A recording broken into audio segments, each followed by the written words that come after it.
Boa noite, meus amigos. Que Jesus possa estar presente conosco, nos envolvendo com seu pensamento, nos amparando naquelas questões que trazemos no coração, as dificuldades que cada um enfrenta na jornada. Ele sabe de tudo isso e nesses momentos em que nos sensibilizamos um pouco para as coisas do alto, Ele nos oferece a resposta, a solução. Que todos possam estar amparados pelo Mestre.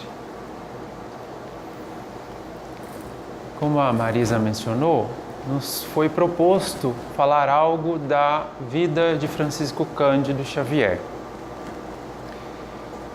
que para nós, nesta pátria, no Brasil, constituiu-se como talvez um dos maiores seguidores do Cristo. Só que nós não iremos nos aproximar da vida dele no sentido de uma idolatria ou buscando nele alguém especial que trazia privilégios, não dessa forma. Vamos olhar para ele como um servidor do Cristo, como todos nós também somos, dentro das limitações em que estamos inseridos. Emmanuel uma vez disse assim: o Mestre Divino é o Senhor da Seara e o Jardineiro Divino de todos os corações da Terra. E a Terra é um grande, infinito espaço de realização e trabalho, no qual cabe uma tarefa para cada um. A cada um cabe uma tarefa. E todos são médiuns do bem, da misericórdia do Cristo, dentro das suas variações.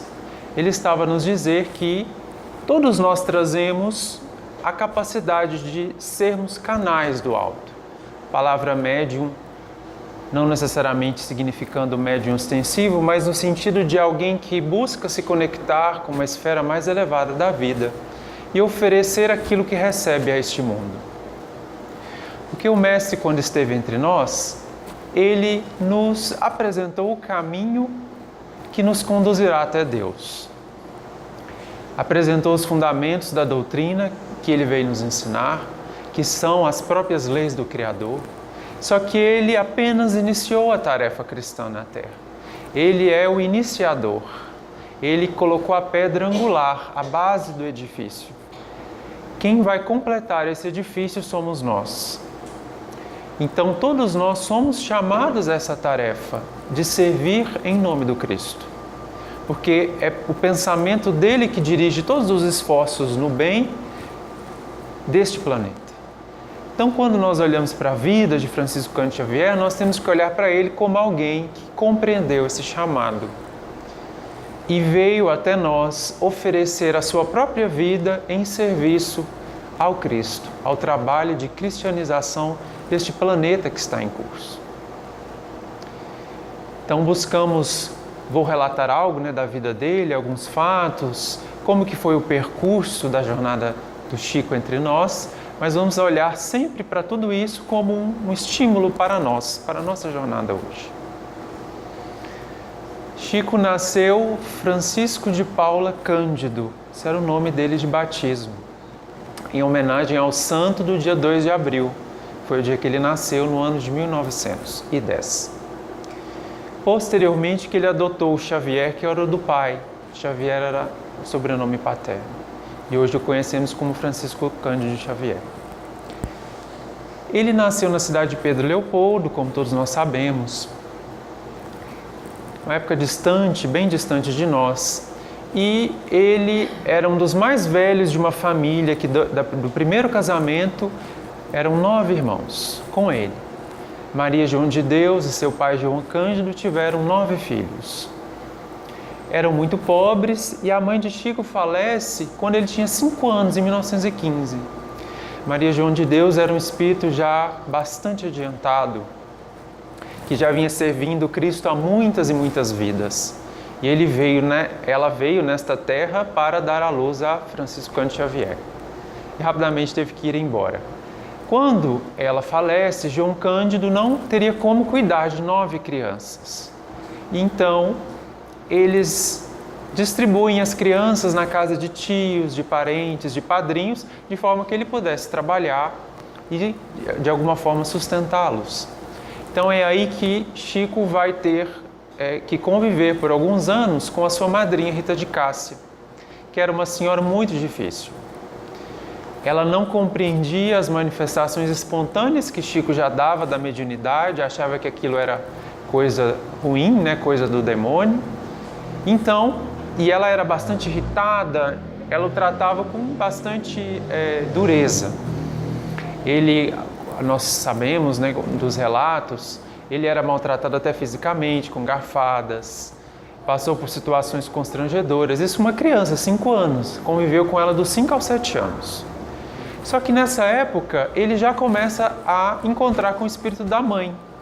As crianças todas têm já uma mediunidade mais acentuada e ele, que já trazia ela bastante desenvolvida, então conversava com a mãe como se ela estivesse viva entre nós, encarnada. E aos olhos dele era isso mesmo, né? Ele até estranhava por que ele não estava morando com a mãe, sendo que ele a via no quintal, conversava com ela, não entendia aquela situação. Só que já desde o início, desde criança, Chico já trazia uma das grandes características que marcou a sua vida. Ele era obediente ou dócil. Ele atendia às ordens, né, e aos conselhos daqueles que estavam superiores a ele. E a vida dele inteira, ele sempre teve vários fiscalizadores na sua tarefa. Então ele acabava sendo obediente à madrinha, mesmo sendo muito difícil. Só que dali a 2 anos, o pai casa-se novamente com Dona Cidália, que era um espírito também de grande envergadura, bastante adiantado. E uma das condições que Cidália impôs ao marido, recém-casados, era de que ele recolhesse os 9 filhos que estavam espalhados na casa de parentes, para que voltassem a morar no mesmo lar. Já vemos o grau de abnegação desta mulher, porque qual de nós, ingressando num segundo relacionamento de alguém que já tem 9 filhos, estabeleceria como condição do matrimônio que ele trouxesse os 9 filhos para que a pessoa criasse? E assim ela exigiu, assim foi feito. Então Chico encontra, como a mãe havia prometido, um anjo, que era realmente um anjo na vida dele. Conviveu com ela por 14 anos. Depois ela teve mais 6 filhos, então a família toda eram de 15 filhos. Chico tinha 14 irmãos, ele era um dos mais velhos. Como eles eram muito pobres naquela época, em Pedro Leopoldo, o pai ele vendia bilhetes de loteria. A Dona Cidália trabalhava em casa, no lar, tinha a horta. Chico precisou começar a trabalhar muito cedo. Então, aos 7 anos ele já começava a trabalhar vendendo hortaliças, para que eles tivessem dinheiro para comprar os materiais escolares e eles pudessem estudar. Também uma condição de Cidália. Foi uma ideia dela de plantar a horta e de fazer daquela forma, porque o pai não achou que era importante, né, que os filhos estudassem. Mas eles conseguiram estudar, as dificuldades continuaram aumentando e aos 9 anos Chico ingressa como um pequeno operário, criança, né, numa fábrica de tecidos em Pedro Leopoldo. Trabalhava das 15 horas, entrava no expediente às 3 da tarde e ficava até 1 da manhã. Uma jornada bastante extensa, árdua, porque era um ambiente hostil, né, máquinas, pó de algodão, e aquilo não lhe fazia bem. Mas ali ele permaneceu até os 13 anos de idade. Aos 13 anos, ele vai trabalhar num bar, fica apenas alguns meses, e depois vai trabalhar na mercearia de José Felizardo, sobrinho, que era o marido da madrinha dele, a Dona Rita de Cássia. Então ele fica nesse emprego, era um emprego mais calmo, a jornada ainda era extensa, mas era melhor para ele, continuou estudando. E aí, nesta época, Chico já manifesta uma das principais características que marcariam a sua primeira fase de vida, assim vamos dizer, até o período em que ele viveu em Pedro Leopoldo. Porque ele percebeu que era necessário ajudar na criação dos irmãos. Sendo um dos mais velhos, uma família muito pobre, ele sentiu que aquela família também era uma obrigação dele ajudar. Então, por isso que ele começa a trabalhar muito cedo. E ele continuou amparando cada um desses corações. Depois vieram sobrinhos e a família foi crescendo, mas ele continuou com o seu trabalho humilde, amparando todos eles até que todos se casassem e constituíssem o seu lar. Foram muitos anos de dedicação à família. Só que a mediunidade já se manifestava muito acentuadamente. Ele não compreendia, não tinha recursos ainda para compreender. No ano de 1927, quando ele tinha 17 anos, a sua irmã Maria Xavier, passa por uma dificuldade, uma obsessão, tem uma obsessão, se debatia, tinha muitas dificuldades e ninguém entendia como resolver o problema dela. E aí o pai, já em último recurso, toda a família era muito católica naquela época. Em último recurso, eles optaram por pedir ajuda a uma família de espíritas de uma cidade próxima a Pedro Leopoldo. E esta família de espíritas ajudou a Dona Maria Xavier, a irmã de Chico, pequena naquela época, ela foi levada, eles moravam num sítio, e ali ela conheceu a doutrina, foi sendo ensinada determinados valores e acabou se curando da obsessão. E foi assim, em razão dessa dificuldade de família, que o Chico conheceu a doutrina espírita, aos 17 anos. E é naquele ano que ele, pela ajuda desse casal de espíritas, ele inicia o trabalho na mediunidade. Começa a psicografar, funda um Centro Espírita Luiz Gonzaga, em Pedro Leopoldo, uma casinha muito simples. E aí, com o amparo desse casal de espíritas, Chico começa a sua tarefa, aos 17 anos. E foi muito difícil, para ele entender, porque todos eram muito católicos e ele tinha uma fé muito grande, Então, ele confessava muito, quando criança, ele confessava muito ao padre, porque ele via os espíritos e falava, e não entendia. E o padre falava que era coisa do demônio. Então, a cabeça dele foi ficando complicada. Fez as penitências, tudo o script que era desejado. Só nessa época que ele começa a entender. E aí, nas primeiras sessões, no Centro Espírita Luiz Gonzaga, a mãe de Chico se manifesta, Maria João de Deus, e orienta a Chico que estudasse dedicadamente o Livro dos Espíritos e o Evangelho segundo o Espiritismo, que eram duas joias de luz que iriam ampará-lo nessa jornada. E assim ele começa. E nessa época ele já começa a psicografar poemas, aos 17 anos. Poemas de vários, assinados por várias personalidades da literatura brasileira e portuguesa.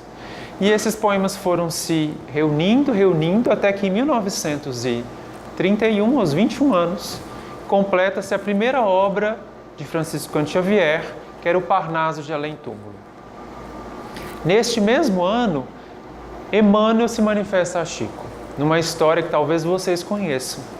Chico estava num açude, que era próximo da cidade, que ele ia muito lá para meditar, para se acalmar. E aí ele tem uma visão de Emmanuel, conversa com o sacerdote, ele vê uma cruz luminosa. E aí Emmanuel pergunta a ele se ele estava disposto a trabalhar na mediunidade com Jesus. E Chico rapidamente se dispôs, disse que desejava muito entender aquilo, servir com aquele dom que ele tinha. E aí Emmanuel disse assim para ele: nós temos uma tarefa de 30 livros, você deve psicografar 30 livros. Aí o Chico já ficou meio assim, duvidou um pouco, mas como que eu vou conseguir? Porque era muito caro comprar papel, os lápis, ele era muito pobre.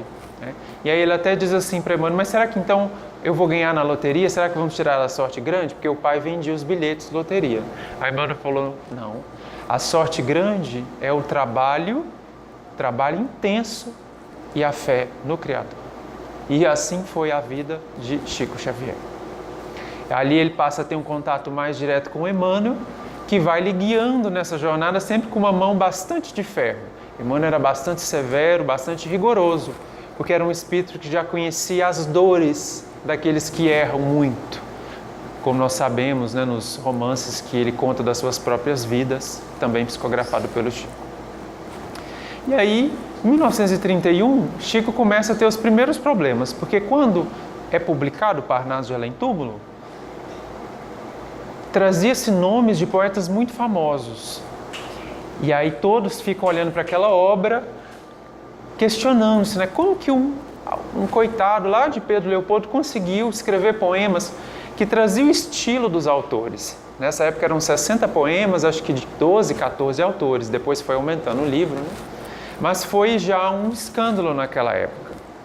E aí nós compreendemos por que a mediunidade, por que a espiritualidade que dirigia a obra de Francisco Cândido Xavier optou por fazer com que o primeiro livro psicografado fosse de poemas de pessoas célebres, autores célebres.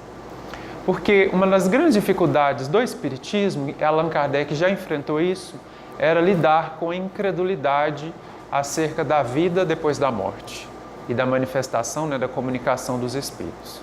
Sempre foi o tema de embate de Allan Kardec contra a igreja, contra os seus críticos. Então era muito difícil, a gente ainda tem muita dificuldade de aceitar que nossa vida continua, que a nossa vida iniciou há bastante tempo e ela vai seguir. Então, o marco inicial da obra dele, da missão espiritual de Chico, era dar um testemunho da imortalidade da alma. E aí por isso que eles optaram por autores célebres, porque já eram conhecidos, tinham já os seus livros publicados enquanto encarnados. Então era muito fácil você ler a psicografia e comparar com o que havia sido escrito. E assim foi, causou-se um escândalo. Chico é bastante criticado, duras críticas, muitos padres o criticaram. A mídia já começou a ficar difícil essa época para ele. Mas ao mesmo tempo, inicia-se um movimento de peregrinação a Pedro Leopoldo. As pessoas começam a se impressionar com o que ele oferecia e aí ele começa a perder a privacidade, que foi talvez um dos grandes sofrimentos de Chico Xavier. Eu terminei de ler recentemente uma das biografias dele, chamada As Vidas de Chico Xavier, de Marcel Sotomayor, salvo engano, um jornalista. E ele relata, todo o período da vida dele, vários fatos, e talvez assim, duas grandes dificuldades de Chico que eu pude perceber no relato era ter que lidar com a evidência, com o prestígio, que ele tinha aversão, ele não gostava, foi muito difícil para ele, e lidar com os elogios. Ele não gostava de receber elogio. E aí a gente fica pensando, porque a gente gosta muito de receber elogio. A gente até se inquieta quando não os recebe, se a gente faz alguma coisa digna de valor. E ele não gostava. E aí ele utilizava várias respostas assim para ressaltar a sua humildade. Por exemplo, às vezes dizia que ele era apenas a besta espírita, a besta de carga que transportava os documentos dos espíritos. Ou às vezes dizia que era melhor ser chamado Cisco Xavier, porque ele era um cisco, um insignificante aos olhos dele. Outras vezes ele se dizia como uma parede descascada e envelhecida em que se colou um cartaz divulgando a doutrina de Jesus. Então ele sempre utilizou essas brincadeiras para se livrar dos elogios. E aí nós percebemos nesta alma que ele já estava tentando se proteger contra os perigos da vaidade, que é talvez o que desandem as obras mediúnicas na Terra. Quando a gente vê corações médiuns que têm essa tarefa, até com bastante destaque, acabam caindo neste problema. Então ele já tentou se precaver. Mas eu também tenho uma segunda hipótese, de talvez ele optar por isso, porque ele já trazia bastante adiantamento espiritual. E uma das características de quando a gente vai se adiantando espiritualmente é que o nosso olhar ao infinito se amplia. Então a gente começa a perceber como a criação é imensa, como a vida é soberana, como há tantas e tantas outras coisas que ainda não aprendemos e estamos aprendendo. Então era uma alma, a de Chico, que já via tudo que ele não conseguia. Ele que talvez tenha tido contato de anjos antes de encarnar e talvez eventualmente quando estava encarnado também, sabia como ele estava distante daqueles seres, como ele estava distante de Jesus. Então quando alguém chegava e o elogiava, ele olhava para aquilo que ele já podia fazer, via aquela imensidão de características que ele ainda teria que construir e aí ele naturalmente optava pela humildade. Humildade às vezes até irritante, porque ele às vezes se depreciava muito, parecia estranho, mas na verdade a gente compreende que ele estava apenas atuando como um canal. Porque o médium, ele é apenas, na verdade, apenas um canal. O que ele oferece à vida é o que a vida maior permite que venha. Então, Chico recebeu mais de 2.000 autores espirituais diferentes. Todo o conteúdo da sua obra não lhe pertencia, não foi ele que escreveu. Então, na verdade, era como um carteiro mesmo, como alguém que traz coisas que não são suas. Então, ele sabia de tudo aquilo que ele precisava desenvolver. Por isso, ele opta pela humildade. Humildade muito cativante para nós. Talvez uma das grandes características que fez com que Chico fosse muito amado, muito querido, sobretudo até por pessoas de outras religiões, céticos, artistas, políticos, era porque ele trazia uma humildade, uma simplicidade verdadeiramente tocantes. Para aqueles que não viram alguns vídeos, tem vários vídeos dele falando, e sobretudo os do Pinga Fogo, dos programas que ele participou, estão no YouTube, recomendo a todos que vejam. É muito emocionante.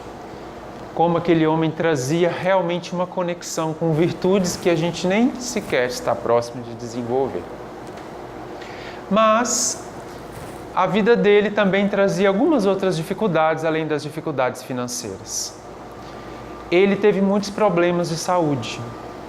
Aos 21 anos, ele tem um deslocamento do cristalino, uma espécie de catarata muito rara, numa época que não tinha como tratar. Então ele praticamente era cego de um dos olhos, acho que o olho esquerdo, era estrábico do outro, então por isso que ele usava os óculos, porque tinha um problema estético, ele não gostava de enfeiar o mundo, então ele utilizava os recursos possíveis. E aí ele tinha muitas dores nos olhos, ele tinha uma labirintite crônica difícil, uma sinusite também que vinha e voltava. Depois ele acabou descobrindo uma hérnia, teve 2 infartos, teve um câncer, um tumor na próstata que foi removido com sucesso. Depois, mais no fim da sua vida, descobriu a tal da angina, que era aquele casamento que ele queria se divorciar, mas não conseguia. A angina o acompanhou até o último dia da vida dele, que é uma dor no peito, uma dor desagradável, que ele tinha aquilo o tempo inteiro, mas continuou trabalhando. E aí a gente se pergunta, Nossa, mas um coração que veio servir ao Cristo, que tinha uma tarefa dedicada ao bem, esforçava-se no trabalho, ao semelhante, por que tantos sofrimentos no corpo? Por que ele não podia ter pelo menos saúde? Talvez seja um dos mistérios de servir na jornada com Cristo. E esse mistério, Chico gostava muito de uma história contada por Teresa de Ávila, que foi uma grande mística da igreja, uma grande santa da igreja, que viveu no século XVI. E Teresa também tinha muitas dificuldades de saúde, era uma médium muito desenvolvida naquela época, fez verdadeiramente uma tarefa imensa de serviço ao semelhante. E Teresa tinha também angina, tinha muitas dificuldades de saúde. Teve uma vez que ela tentava atravessar um rio e aí veio uma enchente lá e ela acabou quase se afogando, quase morrendo. E nesse dia ela disse que foi salva por Jesus para que ela continuasse a tarefa. E aí ela dizia assim, conversando com o mestre, Olha, mestre, eu sei porque que o senhor não tem muitos servidores. É porque olha o jeito que o senhor os trata, Não tem muitos. Ela que se dedicava tanto ao Cristo, recebia todas aquelas dificuldades. Chico também. E aí, eu não tenho como responder essa pergunta para vocês. Por que Jesus opta por dar essas dificuldades para nós? Mas para o Chico, as doenças, ele mesmo dizia, era como que uma proteção contra determinadas imperfeições que ele trazia na alma, ele as conhecia. Protegia também a obra mediúnica dele. Porque a missão espiritual de Francisco Cândido Xavier era com os livros. Ele sempre teve consciência disso. O objetivo dele era materializar livros na terra, vindos do alto. Só que ele trazia uma mediunidade muito extensa. Então, além da psicografia, ele tinha clareaudiência, clarividência. Ele tinha psicometria, que era a capacidade de, ao se aproximar de determinados objetos, sentir as emoções, os desejos das pessoas que utilizaram aquele objeto.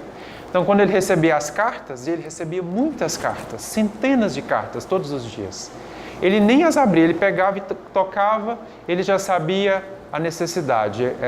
Perder um filho, essa aqui precisa de um uma receita médica, que ele também psicografava receitas homeopáticas. Então ele tinha uma mediunidade muito ampla. Conseguia fazer materializações, que é muito difícil. Tinha também a mediunidade de cura. Essa ele escondia assim, em 7 chaves, porque ele sabia que se ele manifestasse isso, a tarefa dele com os livros estaria prejudicada. Porque uma das coisas que mais inquietam a nossa vida são as doenças e a morte dos semelhantes, nossos entes queridos. Se soubessem que Chico Xavier curava corpos, aí ele não conseguiria psicografar livros. Então ele curou algumas pessoas, mas sempre dizia, olha, não conte, porque senão não consigo. E as doenças, de certa forma, ajudaram ele. Sobretudo quando ele ficou muito, muito famoso, as pessoas iam ônibus e mais ônibus até Pedro Leopoldo, depois a Uberaba, para onde ele se mudou. E aí ele tinha as casas espíritas, recebia a todos na medida da sua possibilidade, mas aquilo começou a gerar problemas na tarefa do livro. Então, ele precisava se precaver quanto a isso. E concluiu os 30 livros. Média de 1, 2 livros por ano, concluiu os 30 livros. E aí ele, feliz, estava concluída a tarefa, chega Emmanuel para ele e fala, olha, a tarefa foi alterada, a meta, agora nós vamos psicografar mais 30 livros. Então, mãos à obra, e aí ele já, vamos continuar então na tarefa. Mais 30 livros. Quando ele completou 60 livros, chega novamente Emmanuel e diz a ele assim, Chico, nós temos que ir até os 100 livros. E aí segue a tarefa de Chico. Ele completou 100 livros em 1969, salvo engano. Já quase aos 60 anos de idade. E aí, 50, Não, 60 anos de idade, nasceu em 1910. Então, quando ele completa 100 livros, aí ele achou realmente que ele estaria, agora, tudo bem, 100 livros é bastante, já dá para o povo ler, é bastante, agora eu quero diminuir o ritmo, acalmar, já estava entrando numa idade avançada. E aí chega Emmanuel para ele e diz assim, os autos que nos dirigem da espiritualidade superior determinaram que a sua vida fosse desapropriada para ampliar a tarefa de materialização dos livros. E aí Chico, percebendo a dimensão do que aquilo significava, ele diz assim, mas eu posso escolher, é facultativo ou não? Aí Emmanuel disse, sim, mas se você disser não, nós não temos assim muita garantia do que pode vir a acontecer com você, quase que uma ameaça de Emmanuel, Mas, por quê? Chico desenvolveu uma tamanha capacidade de servir que aqueles espíritos altos que dirigem a evolução da Terra viram ali um grande coração que poderia oferecer muito mais à Terra.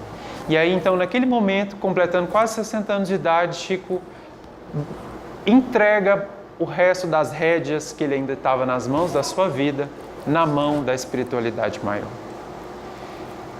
Aí ele viveu dali mais 30 anos, mais ou menos 30 anos. Nesses 30 anos, Chico psicografou mais de 300 obras. Ele gastou até a sua idade de 60 anos para psicografar 100 livros, porque tinha que trabalhar, tinha que cuidar da família, era difícil. Quando ele aprofunda-se na tarefa, ele se entrega àquilo que estava sendo feito, vieram mais de 300 obras. E não somente os livros, porque ele psicografava também muitas cartas consoladoras, de mães, de pais que perderam filhos, parentes, recebia muitos pedidos de ajuda, chegou a psicografar mais de 10.000 cartas. Além das receitas médicas e além do imenso trabalho assistencial que ele fazia. Como ele nunca recebeu nada dos livros, 1 centavo sequer, tudo era dado a casas espíritas, a FEB ou a obras assistenciais. Chico chegou a manter com o rendimento dos seus livros mais de 2.000 entidades de assistência social. Ele nunca viu 1 centavo. E ele teve muitas propostas inescrupulosas para vender sua mediunidade, como todos os médiuns na Terra recebem.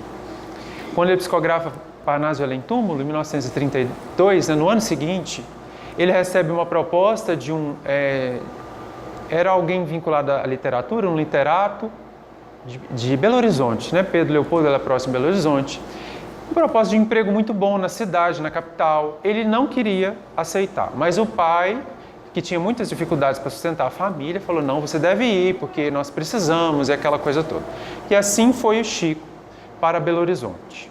Ficou lá 3 meses na casa desse senhor, aguardando que viesse a tal da proposta de emprego, que não vinha. Aí quando deu 3 meses, ele falou, olha, eu vou embora, eu estou cansado disso aqui. Ele convivia com muitos intelectuais que vieram saber da obra, né, do Parnaso, um ambiente que ele não gostava. Eu vou voltar para Pedro Leopoldo. Quando ele estava na estação do trem, chega um enviado desse senhor dizendo que o emprego tinha sido encontrado, era um salário bastante expressivo e ele ainda receberia um valor para pagar os seus estudos, a completar a sua formação e um valor extra para ajudar a sua família. Então foi uma proposta muito boa. Ele falou, nossa, que bom, porque a família eram 14 irmãos. Só que tinha uma condição. Chico deveria assumir a autoridade de Parnaso de Além-Túmulo, a autoria, dizer que foi ele mesmo que escreveu. E ele deveria negar em público a existência dos espíritos. Veja como as trevas tentam nos inquietar com essas propostas. Chico, percebendo que aquilo não estava certo, ele disse que jamais iria fazer isso. Primeiro, que ele era muito humilde, jamais iria dizer que escreveu aqueles poemas. Segundo, que ele nunca teria condições de negar a existência dos espíritos. E ali, então, ele nega aquela proposta que ele precisava muito. E vieram outras. Dali a alguns anos, ele recebe uma proposta de cientistas russos, para que ele fosse levado a Moscou ser estudado, né? Estudar a sua mediunidade, o que eram aqueles fenômenos. E aí iriam dar para ele uma quantia, na época, que era de 300 contos de réis, que era um valor muito expressivo, que segundo a moeda da época, era capaz de construir até 50 casas populares. E aí ele falou, nossa, que bom, né? Achou aquilo interessante, ficou tentado a ir. Mas ele resolveu consultar Emmanuel. E aí Emmanuel disse assim para ele, bom, você está livre, se você quiser ir, pode ir, mas eu vou ficar aqui. Então, não adiantava muito, né? Porque se ele fosse ficar sem Emmanuel, sem a direção do alto, para a Rússia ser estudado, para ganhar 300 contos de réis, ele iria se desviar da tarefa. Então, foram muitas as propostas. Políticos que queriam o apoio dele em campanhas, porque ele começou a ficar muito famoso na cidade. Ele recebia muitas doações, heranças, terras, valores, sempre negava, porque ele sabia que se ele começasse a aceitar valores dados em razão da sua tarefa, ele iria comercializar algo que não pertencia a ele, porque aqueles livros não pertenciam, e ele era famoso por causa dos livros. Então, se ele começasse a receber esses donativos, ele iria se desviar. E ele sempre negou todos eles, às vezes com muita dificuldade, porque as pessoas gostavam muito dele e queriam que ele ficasse com os valores, né? E aí ele sempre procurava um jeito de transferir para uma entidade, para uma obra assistencial, nunca aceitou. Depois do emprego na mercearia, ele trabalhou na fazenda modelo. A gente escuta muito, né, quando os casos da época em que ele viveu, trabalhando na fazenda modelo, em Pedro Leopoldo, que era um órgão do Ministério da Agricultura, como escriturário. E assim foi a sua profissão até ele se aposentar. Trabalhou todos os dias como escriturário. Outra lição que ele nos dá, porque às vezes a gente recebe determinados dons do Cristo e acha que a gente deve colocar toda a nossa vida aí, inclusive a provisão material das nossas necessidades. Então tem médiuns que dedicam-se inteiramente à mediunidade, mas como ele não tem como se sustentar, ele precisa retirar algo dali. E Chico sabia que isso era um grande risco, um imenso risco. A mãe dele uma vez falou assim para ele, que a mediunidade era como uma harpa melodiosa que cantava belas canções. Mas a partir do momento em que ele começasse a comercializar os bens que recebia, essa harpa iria se enferrujar para sempre. E acontece muito, né? Chico tinha uma amiga, por exemplo, uma conhecida, né, que tinha a mediunidade da materialização, que é um fenômeno, né? Chama muita atenção. E ela fazia espetáculos, tinha muita gente, e era verdadeiramente legítimo. Chico até foi um deles. Só que ela começou a receber por aquilo. E aí passou algum tempo, ela perdeu a mediunidade, perdeu a capacidade de fazer aquilo, porque isso acontece também. E aí, como ela precisava daqueles recursos, ela começou a utilizar de truques. E aí acabou sendo descoberto e caiu um descrédito. Então, é difícil ser médium, é difícil. Porque é como se você recebesse uma tarefa que você precisa utilizar para o bem, porque é para isso que ela foi dada. Se você não utilizar ou utilizar egoisticamente, você estará se comprometendo. E ele compreendia muito bem isso. Chico, então, teve 2 períodos grandes da sua vida. Os dias em que ele viveu em Pedro Leopoldo, até 1959, quando toda a sua família tinha se casado, ele até estava criando empecilhos, ele morava com algumas irmãs que já eram casadas, recebia muita visita, muita gente. Aí ele decide se mudar para Uberaba, que era uma cidade maior, o clima era melhor, porque ele tinha uma labirintite e uma sinusite, o frio de Pedro Leopoldo lhe prejudicava muito a saúde. E ele vai para Uberaba, e aí ele tem aquela parceria com o Valdo Vieira. Muitos livros foram psicografados nessa época. Foi por um período de quase 10 anos, mas depois o Valdo acabou seguindo outros caminhos na vida. Como nós bem sabemos, ele renegou o espiritismo e fundou a sua própria visão da vida, né? Mas esse período ele conviveu com Chico. Chico fundou a Comunhão Espírita Cristã, que se tornou um imenso centro espírita, muito grande, ajudava, tinha um trabalho assistencial imenso. Quando aquilo ficou muito grande, ele até se inquietou, saiu da instituição, porque ele não gostava dos holofotes, nunca gostou. E assim foi. E aí ele conclui a sua vida em Uberaba. Então hoje, quando a gente fala em Chico, a gente se lembra de Uberaba, porque lá ele viveu mais de 30 anos da sua vida. Uberaba é a cidade, veja o impacto de Francisco Cândido Xavier. Uberaba é a cidade no Brasil que tem a maior porcentagem de espíritas declarados no censo do IBGE. Ultrapassa 10% da população da cidade, que é um número muito expressivo, porque nacionalmente ele está em torno de 2%. Muitas pessoas que conhecem o espiritismo gostam, mas não se declaram espíritas. Pela influência do Chico, que trazia tudo aquilo oferecido alto, ele convocou muitas pessoas para o espiritismo. Então, em Uberaba, esse impacto é muito grande. E aí, nessa última fase da vida dele, quando ele começa a se dedicar profundamente aos livros, psicografando mais de 300 obras, inicia-se também um período que talvez ele não tenha gostado muito, mas Emmanuel diz a ele que era necessário, que era o período dele participar de atividades na mídia para divulgar o espiritismo. E é em razão dessa autorização de Emmanuel que nós temos o Pinga Fogo, foi em 1971. Chico não queria aceitar aquele convite, mas acabou aceitando. E foi um programa que talvez constituísse como um marco na história do espiritismo nesta pátria. Porque era um programa de alcance nacional e muitas pessoas viam, tinha muitas emissoras conectadas à TV Tupi. E o primeiro programa foi em julho de 1971. Ele costumava durar 1 hora. Esse programa nesse dia durou mais de 3 horas. Foram seguindo porque a entrevista estava muito boa. No mesmo ano ele volta em dezembro. Em dezembro do mesmo ano ele retorna, mais um programa na TV Tupi, que passou 5 horas. E uma das grandes características, eu recomendo a todos que assistam, os entrevistadores, eles não conheciam Chico, não conheciam o espiritismo.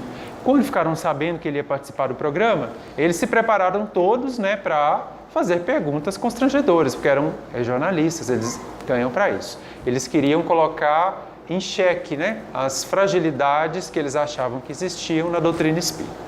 Então eles foram todos preparados para uma batalha de palavras. Quando eles chegaram no programa, chega o Chico, 1,64 m, foi uma das primeiras ocasiões públicas que ele começou a usar a peruca, porque ele tinha calvície. Corpo arqueado, andando lento, sentou-se. Aquela primeira fala dele, com uma calma, uma humildade e um respeito tão grande por todos ali, e aquilo se repetiu ao longo do programa, que nenhum dos entrevistadores conseguiu fazer perguntas constrangedoras. Eles disseram isso num documentário recente, os que ainda estão vivos, que tentaram, foram com esse objetivo, mas chegou lá, não conseguiu. Porque o homem, aquela calma, aquela sensibilidade, aquele respeito, aquele amor, como é que você vai colocar ele numa berlinda? Não conseguiu. E ele conseguiu responder perguntas até difíceis, né, para a época, era a época da ditadura, com uma desenvoltura e um respeito por todas as instituições. Ele não se afastou da verdade, não disse nada que era contrário à doutrina do Cristo, mas também não desrespeitou nenhuma pessoa, nenhuma instituição, nenhuma religião. Só grandes homens conseguem fazer isso, porque é difícil. E ali nessa época, então, torna-se um marco para a história do Espiritismo. Aí depois ele começa a ganhar inúmeros títulos de cidadania, né? Várias cidades concederam cidadão daqui, cidadão dali. Aí Emmanuel diz para ele, vai, porque aí você divulga o Espiritismo. Participou de programas de TV, do programa da Hebe, foi entrevistado pela Glória Maria, e aí por aí vai. Tem várias aparições do Chico na mídia. Quando ele chegou na mídia, veja, Chico foi muito perseguido, né? Por pessoas de outras religiões, os incrédulos, mas especificamente nessa época da vida dele, quando ele vai à mídia, ele ganha um novo grupo de perseguidores, os espíritas, que começaram a questionar a legitimidade de Chico por estar fazendo aqueles atos, segundo aos olhos dos críticos, era de exibicionismo.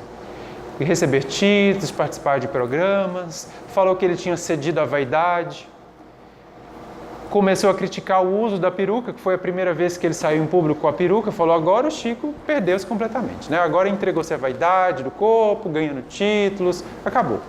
Perseguido até pelos espíritas. E quando ele conta sobre a peruca, a razão, né, do fato dele ter optado é porque ele tinha muita sensibilidade e as pessoas costumavam tocá-lo muito. E tocavam na sua testa, aquilo já gerava um impacto muito grande energético nele. Além do problema da sinusite. Então, tinha várias questões de saúde que recomendavam que ele utilizasse a peruca. Mas ele também disse que não gostaria de aparecer por aí, aparentando ser um trapo humano, né? Uma sombra viva. Ele falou, não me é lícito enfeiar o mundo. Eu preciso, no mínimo, me aparecer mais ou menos. Então, não era vaidade, era respeito. Né? Respeito pela própria saúde e respeito também pelas pessoas que não merecem ficar se deparando com situações desagradáveis nos outros. Então veja como ele era. E já encaminhando para o encerramento, porque o tempo já é adiantado, vou contar uma última história, uma última característica de Chico, que essa me afinizo muito com ela. Chico tinha uma alegria, até um amor, assim, um grande amor pelos animais. Tem várias histórias sobre isso. Ele tinha muitos cachorros, muitos gatos, gostava muito dos animais. E aí, em determinada situação, ele estava, na época em que ele e Valdo tinham sua parceria nas obras mediúnicas, eles estavam psicografando, eles já estavam datilografando o texto que já havia sido psicografado. Aí entra um besouro na sala, e esse besouro pousa na máquina de escrever do Valdo. Aí o Valdo, inquieto, porque besouro tira a nossa paciência, né? Ele espantou aquele besouro com um ato bastante de agressividade, arremessou o besouro na parede. Esse besouro recuperou-se, voltou e pousou novamente na máquina de escrever do Valdo. E aí ele já estava inquieto, pegou esse besouro e jogou no chão com toda a força que ele tinha. Novamente o besouro se restabeleceu, que aquilo parece que não morre, voltou, pousou na máquina de escrever do Chico. E aí Chico disse assim para ele, que tinha pousado no lugar certo agora, né? Besouro, se você não conseguiu desencarnar com Valdo, é porque você é igual a eu, tem uma missão nesse mundo. Então vá com Deus. Aí ele liberou o besouro na janela. Porque se ele não morreu, né, depois de tanta agressividade, é porque Deus estava protegendo aquele besouro. Você tem uma missão, vá com Deus. E repetia-se esses casos. Tem o caso das formigas também com o Valdo, que eles tinham uma horta, daquela horta saíam as hortaliças que sustentavam a sopa, né, a sopa assistencial. Que aí, em determinada época, um enxame de formigas começou a destruir a horta. E aquilo começou a prejudicar a tarefa da sopa. E aí, Valdo já estava preparado para aniquilá-las com pesticida. E aí o Chico falou assim, não, vamos tentar resolver com 2 dedinhos de prosa. Aí foi até as formigas e teve, né, uma DR com as formigas. Disse, olha, minhas irmãs, vocês têm que entender que esta horta, essas hortaliças vão para a sopa. São muitas pessoas necessitadas que precisam deste alimento. Não tem razão para esse comportamento de vocês. Veja que tem gramíneas e floresta, vocês podem ir para lá. Deus criou tudo isso para vocês, vocês não precisam vir até aqui. Então eu vou lhes pedir, vou te dar 3 dias para vocês refletirem e resolverem o que vocês vão fazer da vida. Mas eu vou avisando que se vocês não forem, eu vou ter que tomar medidas enérgicas. Mas ele aguardou os 3 dias. Praticamente todas as formigas desapareceram da horta. Ficou apenas algumas, na verdade uma insistente. Ele chamou ela a subversiva. Essa não teve um bom final, né? Mas ele resolveu com a conversa. A nos indicar que os animais também são filhos da criação. Eles também têm sentimentos, eles também nos compreendem, se soubermos nos dirigir até eles. Em mundos mais adiantados, as pessoas vivem em plena comunhão com a natureza, com os animais, com os vegetais, com todos os reinos. E Chico, que já conhecia esses mundos, conhecia isso também. Então, mais uma lição desse amor, que sempre um amor muito grande que ele tinha por todas as pessoas. A vida dele foi uma vida de serviço ao outro, mas ele também não se esqueceu dos irmãozinhos animais. Talvez possamos começar a aplicar, e começar, né, gente? Porque a gente vai gastar bastante tempo ainda para entender do que se trata, mas começar a aplicar isso. Então, a vida dele, meus amigos, é cheia de ensinamentos. Há incontáveis obras, muitas biografias, muitos livros contando sobre a vida dele. Eu recomendo àqueles que tiverem interesse que busquem algumas delas, porque é muito estimulante. Para mim foi muito bom me aproximar um pouco da história de Chico, porque nos estimula. Quando a gente conhece a doutrina espírita, conhece o Evangelho do Cristo, a gente se empolga até um pouco, porque a gente percebe a capacidade que aquela doutrina tem de renovar o mundo, de renovar esta terra. E a gente quer servir, quer trabalhar, quer ajudar. E às vezes a gente não sabe como, às vezes a gente se desanima, se inquieta com as incompreensões. E a vida deste homem, que foi cheia de incompreensões, de perseguições, de ataques, mas de serviço permanente. Ele nunca parou. E ele tentou. Teve uma determinada ocasião em que ele ganhou um piano. Deram um piano para ele. Esse presente ele não recusou. E aí ele gostava muito de música. Para vocês terem uma ideia, nas sessões de psicografia, sempre tinha música clássica tocando. Ele sempre ouvia. Ajudava ele a se concentrar, a se harmonizar. E aí quando ele recebeu aquele piano, ele falou, não, eu vou então contratar uma professora de música porque eu quero aprender, eu gosto muito, uma alma muito sensível. E aí contratou a professora, sentou-se preparando para a aula, né? E aí começa a vir os necessitados, que ele recebia muitos na casa. E nesse dia parece que eles resolveram vir todos de uma vez. E foi chegando aquele povo e a professora não chegava. E foi chegando, ele falou, gente, eu tenho um compromisso, hoje não vai ser possível. E foi chegando, a professora não chegou, mas chegou o Emmanuel. Né? E disse assim para ele, Chico, mas isso aqui é uma festa? O que está acontecendo? Não, é porque eu ganhei este piano e eu quero aprender a tocar música. Aprender a tocá-lo, eu gosto muito de música. Então eu contratei a professora, ela está para chegar. Só que essas pessoas vieram necessitadas. Aí o Emmanuel disse assim para ele, pois é, elas estão necessitadas. Elas necessitam de você. E essa professora parece que já sabia que não dava para vir mesmo, não apareceu. Chico compreendeu que ele precisaria renunciar também aos desejos da sua alma. Porque nossas almas também têm aspirações, têm desejos. E ele gostava muito de música. Só que nessa vida, como Francisco Cândido Xavier, ele não foi possível a ele desenvolver esta habilidade que ele trazia. Ele compreendeu e renunciou mais uma vez para nos oferecer incontáveis obras que trazem ensinamentos que vamos gastar ainda muito, muito tempo para entender. Se há uma palavra que caracteriza a vida de Francisco Cândido Xavier, é renúncia. Porque ele sempre renunciou desde o início. Renunciou à sua infância, renunciou à sua vida amorosa, vida conjugal. Ele nunca pôde se casar, porque ele sabia que não seria possível ele sustentar uma família e ao mesmo tempo continuar na tarefa da mediunidade. Então ele renunciou permanentemente, renunciou à sua privacidade quando ficou famoso, renunciava ao seu próprio corpo, que era cedido aos espíritos para a tarefa da psicografia, e assim foi. Isso para nós pode parecer muito difícil de fazer.